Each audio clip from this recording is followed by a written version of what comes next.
السلام عليكم. مرحبا بكم في قناتكم طبخ سهل وبسيط. اليوم إن شاء الله سوف أقدم لكم حساء السميد بالحليب. نبدأ على بركة الله.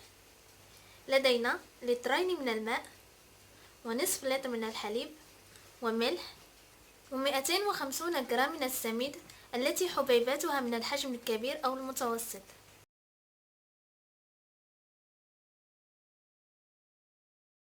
نضع الماء فوق نار متوسطة حتى يصل إلى درجة الغليان، ثم نضيف له الملح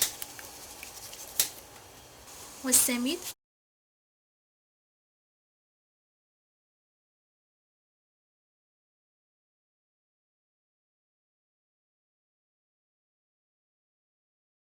وأحرك جيدا، ثم أقوم بتخفيض درجة حرارة الموقد وأترك الحساء ليطهى لمدة 25 دقيقة مع التحريك من حين لآخر.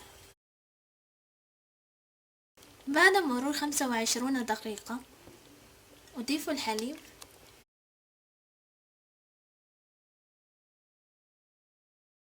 وأترك الحساء ليطهى لمدة 5 دقائق أخرى.